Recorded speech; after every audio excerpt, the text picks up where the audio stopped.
마태복음 22장 15절에서 22절, 22장 15절에서 22절까지 같이 한 목소리로 읽도록 하겠습니다. 이에 바리새인들이 가서 어떻게 하면 예수를 말의 올무에 걸리게 할까 상의하고 자기 제자들을 헤롯 당원들과 함께 예수께 보내어 말하되, 선생님이여, 우리가 아노니 당신은 참되시고 진리로 하나님의 도를 가르치시며 아무도 거리끼는 일이 없으시니 이는 사람을 외모로 보지 아니하심이니이다. 그러면 당신의 생각에는 어떠한지 우리에게 이르소서. 가이사에게 세금을 바치는 것이 옳으니까 옳지 아니하니까 하니, 그들의 악함을 아시고 이르시되, 매식하는 자들아, 어찌하여 나를 시험하느냐? 세금 낼 돈을 내게 보이라 하시니 데나리온 하나를 가져왔거늘 예수께서 말씀하시되, 이 형상과 이 글이 누구의 것이냐? 이르되 가이사의 것이니이다. 이에 이르시되, 그런즉 가이사의 것은 가이사에게, 하나님의 것은 하나님께 바치라 하시니, 그들이 이 말씀을 듣고 놀랍게 여겨 예수를 떠나가니라. 아멘, 아멘. 지금 이제 계속 그 대상을 바꿔가면서 주님과 논쟁하는 장면이 나오는데요. 21장 23절에는 대제사장과 백성의 장로들이었죠. 당대의 종교 지도자와 정치 지도자들, 그들과의 대화를 통해서 권세에 대해서 이야기하던 가운데 그들이 어떤 태도로 하나님을 만나야 되는지를 알려줄 수 있는 계기가 되었다면, 오늘 22장 15절엔 이제 사건이 전환됩니다. 근데 이 사건이 전환될 때 대상이 바뀌어요. 아까는 대제사장과 그리고 장로들이었다면 지금은 15절에 보니 누구로 되어 있죠? 15절엔 바리새인들, 그리고 16절에 누가 나오고 있죠? 제자들과 헤롯 당원. 그리고 내일 읽을 본문이지만 내일은 누가 등장하는지 보겠습니다. 23절에 누가 등장하고 있죠? 사두개인들. 당대의 권력을 갖고 있던 모든 사람들이 이미 예수와 적대 관계가 되었다는 거죠. 이게 가능할까? 모든 사람이 날 싫어하기 시작했어요. 그러면 여러분은 어떻게 행동하실래요? 그 질문을 사실은 오늘 던지고 있는 겁니다. 세상 사람들이 나를 싫어하기 시작해요. 그 전까지는 내가 너무너무 좋다고 5,000명도 모일 때도 있고, 그리고 뭐 그 사람들 중에서 당신이 왕이라는 둥, 당신은 뭐 하나님이라는 둥, 별 얘기 다 해놓고서 그들이 나에게 등 돌리기 시작했습니다.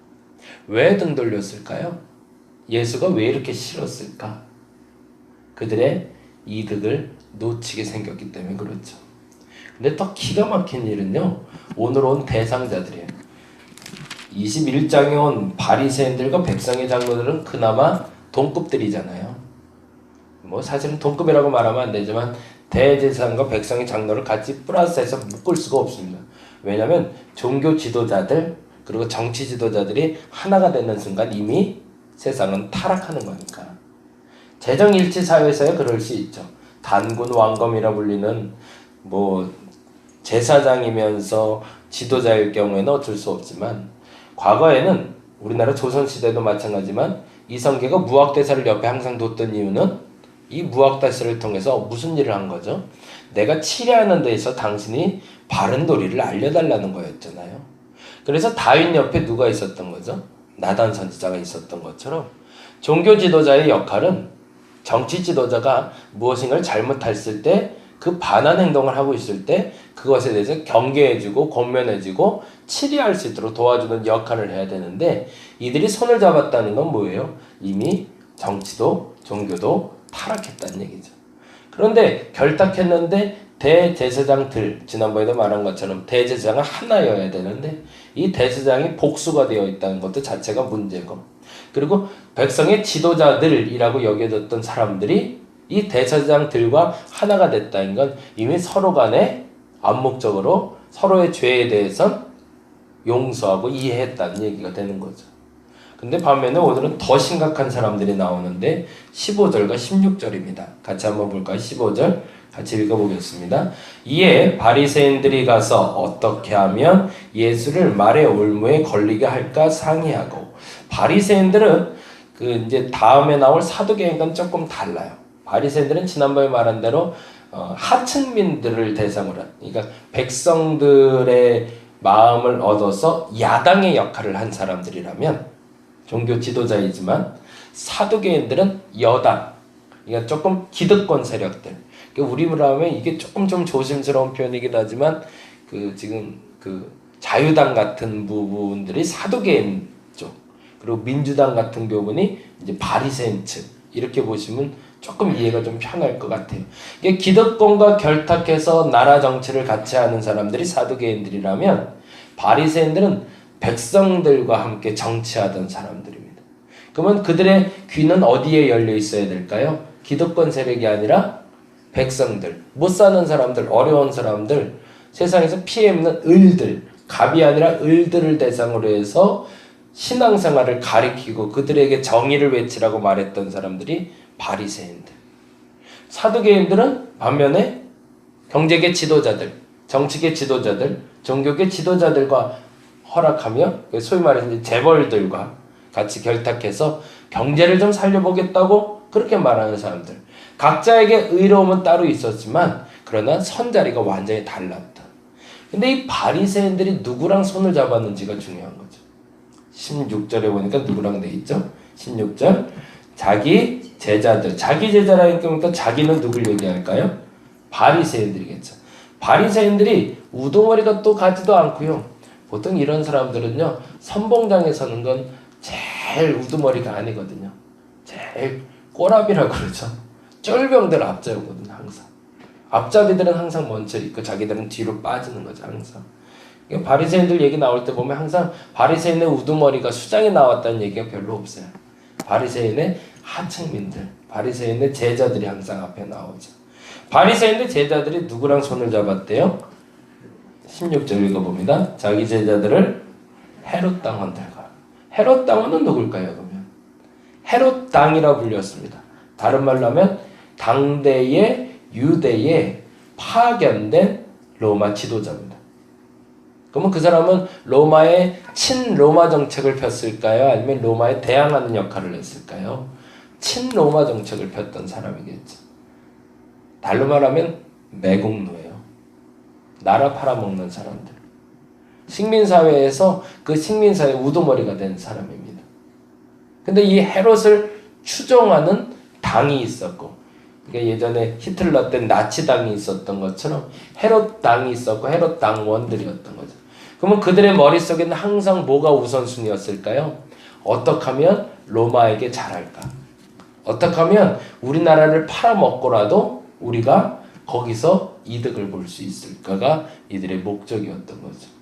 그러면 그렇게 따지자면 바리새인과 헤롯 당원이 같이 갈 수 있을까요? 원래는 불가능한 얘기인 거죠. 근데 그들이 결탁을 했대요. 그들이 하나가 됐대요. 왜 그랬을까?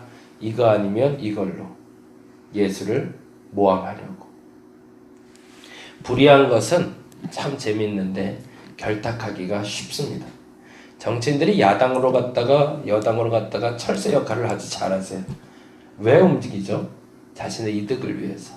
이번에 대권에 출마할 수 있다면, 당대표가 될 수 있다면, 원내대표가 될 수 있다면 이리로 갔다가 저리로 갔다가도 너무너무 잘하세요. 어떻게 그게 가능할까요? 그들의 지조는, 그들의 중심은 이득에 있기 때문에. 그래서 이들은 그 어떤 것과도 손잡을 수 있는 사람들입니다. 근데 반면에 의로움이란 그 어떤 것과도 그렇게 쉽게 손을 잡을 수가 없습니다. 왜? 그들의 중심은 이득에 있는 것이 아니라 선한 것에 있기 때문에. 헤롯 당원들과 바리새인들이 손잡는 순간, 대제사장들과 백성의 장로들이 손잡는 순간 그들은 불의한 자라는 명칭을 갖게 될 수밖에 없는 거죠. 반면에 우리는 지금 누구의 손을 잡고 있는가? 그들과 결탁해서 나는 무엇을 꿈꾸고 있는가? 오늘 한번 고민해 봤으면 좋겠습니다.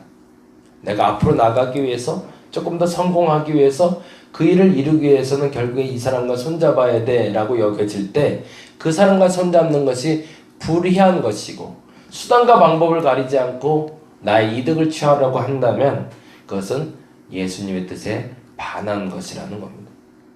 저와 여러분에게 그 태도가 분명해질 수 있기를 간절히 바랍니다. 근데 참 재미난 건 이들의 질문의 시작이에요. 16절 한번 보겠습니다. 다시 한번 같이 읽어볼게요. 자기 제자들을 헤롯 당원들과 함께 예수께 보내어 말하되 뭐라고 말하는지 들어봅니다. 선생님이여 우리가 아노니 당신은 참되시고 진리로 하나님의 도를 가르치시며 아무도 거리끼는 일이 없으시니 이는 사람을 외모로 보지 아니하심이니이다. 이 말의 뉘앙스는 뭐예요? 당신은 외식함이 없고 가식함이 없는 사람입니다 라는 표현인 거죠. 내가 그걸 아는데 그 말로 당신이 한마디만 해라 라는 거죠. 그 다음 말이 참 재밌어요. 같이 한번 읽어봅니다. 17절 그러면 당신의 생각에는 그러니까 당신은 지조가 있는 사람이니까 하나만 대답해 라는 거예요. 당신은 지조가 있으니까 그러면 당신의 생각에는 어떠한지 우리에게 이르셔서 뭐라고 되어 있죠? 가이사의 세금을 바치는 것이 옳으니까 옳지 아니하니까. 여기서 재미난 질문이 던져지는 것은 가이사에게 세금 바치는 걸 옳다고 여기는 사람은 헤롯 당원일까요? 바리새인일까요? 헤롯 당원들이죠. 왜? 그들은 로마에 잘해야 되니까. 당연히 세금 바쳐야지 라고 말할 수 있는 사람. 근데 그게 싫은 사람들은 누굴까요? 바리새인들. 만약에 가이사에게 세금을 바치지 말아야 된다라고 하면 박수 쳐줄 사람은 누굴까요? 바리새인이죠. 근데 거기에 화가 불끈 날 수 있는 사람은 누굴까요? 헤롯 당원이죠. 야, 기가 막힌 사람들인 거예요. 둘이 가서 하나만 걸리라는 거예요. 그래서 바친다 그러면 바리새인의 불끈, 안 바친다 그러면 헤롯 당원의 불끈. 그래서 뭐 이런 나쁜 놈이 다 있어 라고 공격하려고 준비했던 거죠. 근데 그 중심을 아시고 주께서는 다음과 같이 이야기하십니다. 21절 말씀 같이 한번 읽어봅니다. 21절 이르되 가이사의 것이니이다. 이에 이르시되 그런즉 가이사의 것은 가이사에게 하나님의 것은 하나님께 바치라 하시니 그들이 이 말씀을 듣고 놀랍게 여겨 예수를 떠나가니라. 이 말엔 더 이상 할 말이 없어지는 거죠. 너희들의 생각에는 무엇이 황제의 것이고 무엇이 하나님의 것이냐? 너희들의 마음에 합한 대로 하라 라고 했으니 거기에는 더 이상 이런 방고 할 말이 없는 거죠. 우리가 선을 행하고자 할 때 거룩하게 살고자 할 때 부딪힘이 없을 수는 없습니다. 근데 건강하게 부딪혀가는 사람들이 있어요. 그래서 그 건강하게 부딪힘으로 바르게 세상을 만들어가는 사람들이 있습니다. 근데 그 부딪힘에 서로 타협해서 악에 물들어가는 사람이 있습니다. 우리는 어떤 것을 택해야 될까요? 불의함에 동참하기 시작하면 아무리 이후에 깨끗하게 살고자 해도 깨끗하게 살 수 없습니다. 좀 어렵게 가더라도 부딪힘을 건강하게 회복할 수 있어야 됩니다. 다툼도 있을 수 있습니다. 예수 믿는 사람이기 때문에 항상 평화로운 건 아닙니다. 근데 중요한 건 예수 믿는 사람이기 때문에 항상 결론은 평화로울 수 있습니다. 그게 왜 가능할까? 하나님이 주신 지혜가 있기 때문에 그렇습니다. 모든 사람의 부딪힘을 통해서 분열되고 분리되는 것이 사단의 뜻이라면 모든 사람의 부딪힘을 통해서도 그럼에도 불구하고 하나 되게 하는 것이 하나님의 뜻인데 그 뜻을 이루기 위해선 앞서 기도할 때 말씀드린 것처럼 지혜의 샘을 파고 들어가야 됩니다. 근데 그 지혜의 샘을 팔 수 있는 방법이 뭘까요? 결국엔 기도밖에 없습니다. 부딪히는 일이 있으신가요? 뭔가 자꾸 부딪히시나요? 아이들하고 부딪히고 남편과 부딪히고 교회에서 부딪히고 나는 분명 바르게 살려고 그러는데 자꾸 나를 해코지해요. 나를 괴롭혀요. 어떻게 하면 좋을까? 그 지혜의 샘으로 나아갈 수 있기를 바랍니다. 그래서 여러분 스스로가 분명하게 가이사의 것과 하나님의 것을 분별할 수 있는 지혜가 생긴다면 당당하게 말할 수 있을 겁니다. 그리고 그의 입을 막아주실 것이고 그들과 비록 한편은 될 수 없지만 그들에게 깨달음을 줄 수 있는 기회를 허락하게 될 겁니다. 오늘 그 부딪힘 가운데 그 지혜로 승리할 수 있는 저와 여러분이 되시기를 간절히 바랍니다. 기도하겠습니다. 세상에 부딪힘이 없을 수는 없습니다. 그런데 이 부딪힘을 분열, 분리로 불편하게 어렵게 마무리하는 사람이 있고 그 부딪힘을 건강하게 이겨가는 사람이 있습니다. 우리에게 그 지혜의 샘을 주셨사오니 기도의 자리로 나아가게 하여 주시옵소서. 불의함은 수단과 방법을 가리지 않고 이득을 위해서는 움직이는 사람들입니다. 내가 만일 의롭다면 수단도 방법도 의로워야 합니다. 조금 어렵게 가도 상관없습니다. 조금 천천히 가도 상관없습니다. 수단과 방법 가리지 않고 빨리 내 이득을 취하려고 하지 말게 하여 주옵시고 바른 수단과 바른 방법으로 바른 결과를 낼 수 있는 지혜를 내게 허락하여 주옵소서.